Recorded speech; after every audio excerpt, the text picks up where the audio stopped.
बहुत बहुत स्वागत है गौतम आपका। पर अर्जुन, ये तो स्पोर्ट्स मीडिया सेगमेंट है, so why we are discussing dance here? Very good question, Veronica, because b-boying is now an official sport for the Paris Olympic Games to be held in 2024. Or we have with us actually a celebrity, Gautam Kaulsi, who has joined us on the Doordarshan morning show. Veronica, जिस तरीके से हम गौतम का performance देख रहे थे, it's tremendous the amount of preparation you have to do and the flexibility you have to show. Tell us, Gautam, कि ये बी बॉइंग के लिए आपने ये सीखा कैसे, इंटरेस्ट कैसे क्रिएट हुआ और आगे आपका सफ़र क्या है? मतलब मैंने 2016 में स्टार्ट किया था डांस फॉर्म ये। उस टाइम मतलब इतना पता नहीं था और इतना फेमस भी नहीं था, मतलब नॉर्थ साइड में, मेरे उधर हरियाणा में।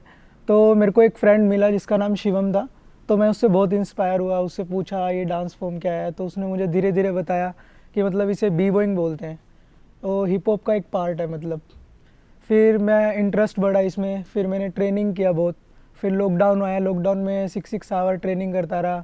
फिर कंपटीशन में पार्ट लेना स्टार्ट किया। तो जैसे अभी एक रेड बुल करके कंपटीशन हुआ, उसमें मैं जीता और अभी इंडिया को रिप्रेजेंट करने जाऊंगा पेरिस। और आप सेल्फ ट्रेन्ड डांसर हैं या आप किसी के अंडर सीख रहे हैं इस आर्ट फॉर्म? नहीं, मैं खुद से प्रैक्टिस करता हूँ, मैं खुद ही ट्रेनिंग करता हूँ। यूट्यूब से देख के सीखा मतलब पहले। अच्छा। हाँ, ऐसे। तो आप तो कुरुक्षेत्र के छात्र हैं, और ओनली 19 इयर्स ओल्ड, जहाँ पे boxing, wrestling, track and field का एक लेगेसी रहा है, वहाँ पे आप बी बॉइंग कर रहे हैं, तो घर वालों का क्या कहना था? शुरू में तो मतलब एक्सेप्ट नहीं करते थे, मतलब मंकी की तरह फ्लिप करता है तू, ऐसा ऐसा बोलना। मतलब जो मेरे फ्रेंड्स थे, स्कूल फ्रेंड, वो सब भी यही बोलते थे। बट जैसे जैसे धीरे धीरे सबको पता चलने लगा इस डांस फॉर्म के बारे में, तो फिर एक्सेप्ट करा उन्होंने कि मतलब ये एक अच्छा डांस फॉर्म है। और अब तो ये ओलंपिक स्पोर्ट भी बन गया है। 2024 जो पेरिस ओलंपिक्स है, उसमें भी इसको एज अ स्पोर्ट भी इंट्रोड्यूस किया गया है। तो उसकी कितनी तैयारी हो गई है आपके अभी? उसमें ऐसा है कि मतलब अभी तक मैंने पार्ट नहीं लिया है ओलंपिक्स में, जो नेशनल्स गेम होती हैं। तो उसमें 24 में वो रिप्रेजेंट करेगा इंडिया को जिसकी हाईएस्ट रैंकिंग होगी इंडिया से, ऐसा कुछ रहने वाला है उधर। तो हमें जो है क्लिप्स नज़र आई हैं, जिस तरीके से आपने परफॉर्म किया है, इसके रूल्स क्या हैं? 40 सेकंड का परफॉर्मेंस आपको मिलता है, कितने राउंड्स होते हैं, कंपटीशन में कितना डेप्थ है इसमें? मतलब जैसे 16 सिलेक्ट होते हैं, कोई भी लोकल बैटल्स, कंपटीशन, जैम्स होते हैं ना जैसे, तो उसमें 16 टॉप 16 में 2 राउंड्स होते हैं 40-40 सेकंड के। तो हमें जो हमारा अपोनेंट होता है उसे रिप्लाई देना पड़ता है एज अ बैटल, बैटल करना पड़ता है। जी जी। तो किस तरह के चैंपियनशिप्स होती हैं, किस तरह के कॉम्पिटिशन्स होते हैं इस पर्टिकुलर स्पोर्ट? मतलब अभी इंडिया लेवल पे तो एक अच्छा कंपटीशन रेड बुल ही है जो मैंने विन किया है, और ऐसे ही मतलब लोकल कंपटीशन बहुत सारे अच्छे होते रहते हैं, जैसे ब्रीजर विव शफल, ऐसे बहुत सारे कंपटीशन। तो ये जो आपको स्पॉन्सर कर रहे हैं अभी, उनके क्या एक्सपेक्टेशंस हैं? आप किस तरीके से तैयारियां कर रहे हैं? क्योंकि इसमें जो फ्लेक्सिबिलिटी रिक्वायरमेंट्स हैं, होता तो आपका परफॉर्मेंस 40 सेकंड में, जैसे हम क्लिप्स में हमने देखा है, फोटोग्राफ्स, इमेजेस में हम देख रहे हैं, पर इसमें तैयारियां कैसे होती हैं? मतलब एक प्रॉपर एक एक चीज़ को लेके प्रैक्टिस करना पड़ता है। जैसे जो बी बॉइंग है उसके 4 एलिमेंट है: टॉप रोक, फुटवर्क, पावर मूव, फ्रीजेस।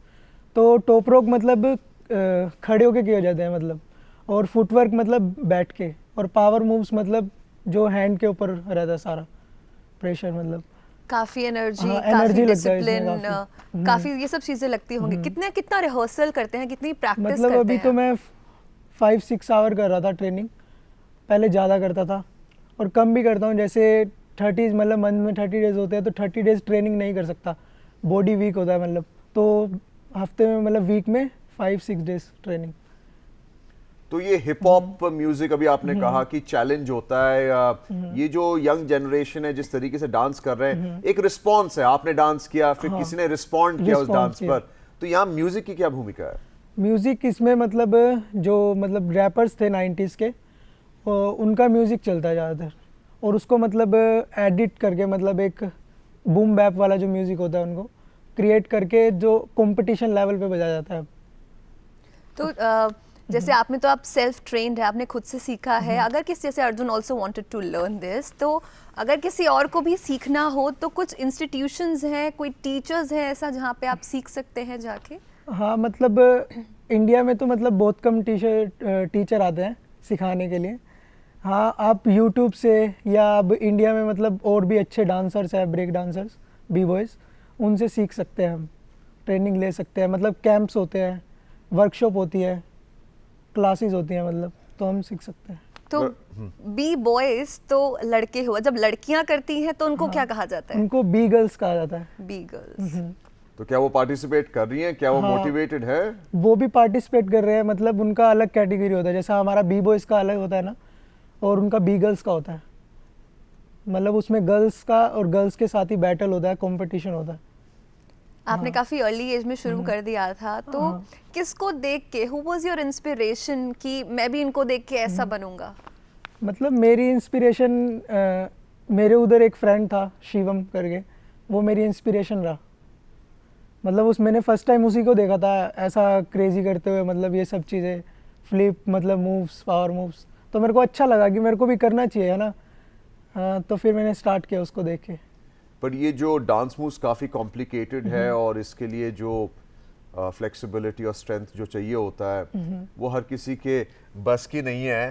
पर आप क्या एडवाइस करोगे जो YouTube देखकर ये मूव्स सीख रहे हैं? इसमें इंजरीज की भी इंजरीज का भी रिस्क है, तो आप क्या एडवाइस करोगे? क्या मैं ये बोलना चाहूँगा कि तुम, अगर हम YouTube से देख के सीख रहे हैं, वर्कशॉप या ब्रेक एडवाइस देख रहे हैं, तो हमें मतलब प्रॉपर उसे समझना चाहिए उस चीज़ को, कि मतलब पहले प्रॉपर वार्म अप करना चाहिए ट्रेनिंग से पहले और ट्रेनिंग के बाद भी, और वर्कआउट करना चाहिए बॉडी को फिट रखने के लिए। तो हम ये मतलब जो अच्छे से कर पाएंगे ब्रेकिंग, क्योंकि बहुत स्ट्रॉन्ग फॉर्म है, इसमें बहुत एनर्जी, पावर, सब चीज़ें लगता है।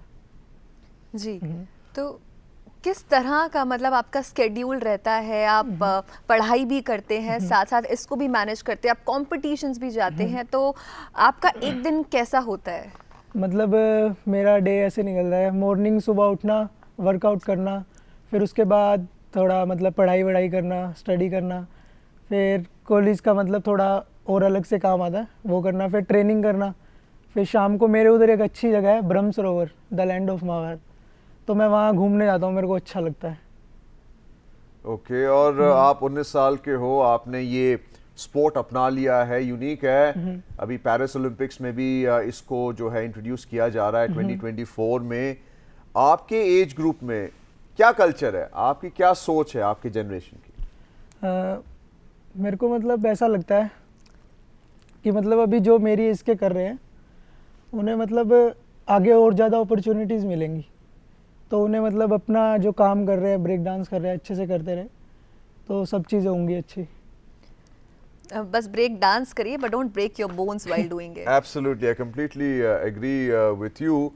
और यहाँ पे जैसे गौतम ने कुछ नया करके अचीव किया है, that too from Kurukshetra. Usually हम we see breakthroughs from जो आपके मेट्रोपॉलिटन सिटीज़ हैं, तो एक तरीके से मोबाइल फ़ोन, इंटरनेट जो आपको एक्सपोजर मिल रहा है, इससे काफ़ी बदलाव आ रहा है कुरुक्षेत्र जैसे शहरों में।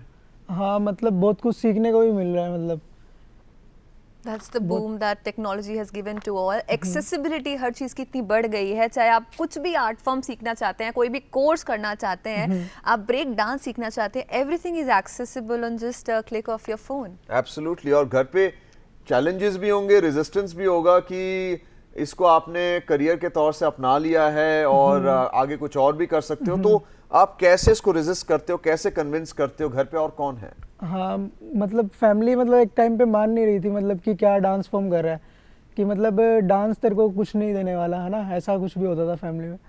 पर धीरे धीरे मतलब मैंने प्रूफ किया उनको दिखाया करके, मतलब अभी मैं कंपटीशन जीता और मैं लोकल्स कंपटीशन जीतने लगा। जैसे शुरुआत के मतलब 1-2 साल तो मैं नहीं जीत रहा था, पर मेरे को लगता था मैं एक ना एक दिन जीतूँगा, है ना, क्योंकि मैं बहुत मेहनत कर रहा था उस टाइम पे। फिर धीरे धीरे उन्हें भी लगने लगा मतलब कि स्टडी के साथ साथ इन्हें इसे करने देते हैं ना, मेरा मन है तो डांस में, तो मेरे को करने दिया उन्होंने। तो अब ऐसा है मतलब फैमिली फुल सपोर्ट करता है मेरे को। तो आपकी ये जो ब्रेक डांस की जर्नी है, ये जर्नी कैसे रही और कहाँ से कैसे पहुँचे, क्या क्या चैलेंजेस फैमिली की तरफ से या फ्रेंड्स की तरफ से या पढ़ाई में बाधाएं, तो जर्नी कैसी रही आपकी अभी तक की? अभी तक मतलब जब तक शुरू में स्टार्ट किया था तब तो मतलब सब नॉर्मल था, ऐसा लगता था खुशी के लिए स्टार्ट किया था। अभी भी खुशी के लिए करता हूँ, पर अब चीज़ें बदल गई हैं। मतलब अब ऐसा है कि मतलब फाइनेंशियल मतलब पैसे के लिए भी स्ट्रॉन्ग होना पड़ेगा, क्योंकि एट द एंड पैसा काम आता है और सब चीज़ें मतलब। तो साइड बाय साइड मैंने जॉब भी की बीच में, मतलब जैम्स में जाना है तो मतलब पैसा नहीं होता था। फैमिली का मतलब अपना रहता है, मतलब अपनी चीज़ें रहती हैं उनकी, तो फिर जॉब भी करता था पार्ट टाइम और स्कूल भी जाना, तो सब चीज़ें मेंटेन करके चला हूँ मैं। तो बीच में बहुत सारी दिक्कतें भी आई, मतलब जैम में जाना बैटल में जाना होता है कंपटीशन में, तो पैसे नहीं होते थे। तो फिर उससे 1-2 दिन पहले मतलब पार्ट टाइम जॉब को कुछ भी काम किया, वहाँ से पैसा आया, फिर उस कंपटीशन में गया तो अच्छा होता था। वो कंपटीशन भी जीत जाता था कभी कभी। तो बी बॉय गिनी, ये नाम कहाँ से आया भाई? तुम्हारा नाम तो है गौतम कौलसी, ये बी बॉय गिनी। ये मेरी मम्मी ने रखा था निकनेम मेरा। बी बॉय गिनी या गिनी? नहीं, गिनी। बी बॉय तो मतलब जैसे हम ब्रेकिंग करते हैं, ब्रेक बॉय, तो वो होता है। गिनी मेरा निकनेम। वेरोनिका, क्या can anchors also keep such names? जैसा कि आप प्लान कर रहे थे कि you also wanted to learn break dance, तो you will be boy Arjun और सी grand Chaudhary. B boy Arjun. तो एक जैसे फाइनेंशियल एस्पेक्ट भी आपने बताया कि बहुत महत्वपूर्ण है जब आप कुछ कर रहे हैं, कोई भी स्पोर्ट आर्ट, अल्टीमेटली आपको धन भी चाहिए। तो इसमें क्या स्कोप है, क्या फाइनेंशियल आप कितना कैसे हो जाता है कि कुछ आपके जो चैंपियनशिप्स हैं वो रिवॉर्ड करते हैं, कॉम्पिटिशन्स रिवॉर्ड करते हैं? इसमें मतलब ऐसा है, अभी जैसे अभी मैं एक कंपटीशन जीता हूँ, तो इसमें मतलब मेरे को जैसे इसके बाद मैं थोड़ा फेमस हुआ तो मेरे को मतलब काम मिलने लगा जज एज अ जजेस, मतलब जजमेंट का। जैसे जिस कंपटीशन में मैं जाके पार्ट लेता था, अब उन कंपटीशन में मैं जज हूँ, तो ऐसे जजिंग का काम मिलने लगा और शूट्स वगैरह का काम, तो मतलब सही रहा है। आप कुछ कहना चाहते हैं हमारे दर्शकों को या हमारे सरकार को कुछ कहना चाहते हैं in terms of support on this programme? हाँ, मैं ये बोलना चाहूँगा कि जो भी मतलब इवेंट्स होते हैं उसमें मतलब एक प्रॉपर सपोर्ट मिले। जैसे अभी हम लोकल्स इवेंट्स में ट्रैवल करते हैं कॉम्पिटिशन्स में, तो उसमें मतलब वो खुद ही थोड़ा मतलब कैश प्राइज़ रखकर और खुद ही छोटा सा फ्लोर लगाकर कुछ लोग इकट्ठे होकर एक इवेंट हो जाता है, कंपटीशन हो जाता है। तो उसमें मतलब कुछ नहीं मिलता, बस एक्सपीरियंस छोटा सा मिलता है। तो अगर हमें कोई ऐसी मतलब वो मिले, मतलब ऑर्गेनाइज़र, मतलब सरकार की तौर से, मतलब साल में अब ओलंपिक्स में भी आ चुकी है, तो मतलब एक साल में अगर 10 इवेंट्स भी हो रहे हैं अच्छे लेवल पर, तो जो मेरे जैसे और बी बॉयज़ करने वाले हैं उनको एक अच्छा प्लेटफॉर्म मिलेगा। बिल्कुल बिल्कुल। हाँ। और अब ओलंपिक्स में आ ही गया है तो आई थिंक लोग और भी अवेयर होंगे इसके बारे में और इस स्पोर्ट को लोग जानेंगे भी और आगे लोग बढ़ चढ़ कर आएंगे भी इसमें हिस्सा लेने के लिए। काफ़ी लोग इसलिए भी नहीं आते हैं कि लोग ये सोचते हैं कि इसमें फ्यूचर क्या है ना, the future is Olympics, you can get medals in Olympics for the break dance as well. And like any other sport, अगर फेडरेशन ऑर्गेनाइज्ड है तो वो लॉबी कर सकता है फॉर बेनिफिट्स। तो अभी this sport which is called B boying is in its stage of infancy. अब आगे देखते हैं इसमें growth phase क्या है. Thanks to Gautam Kholsi and his enthusiasm and his achievement, B Boeing is today is going to great heights in India. Thank you so much, Gautam, for being with us on the Doordarshan Morning Show.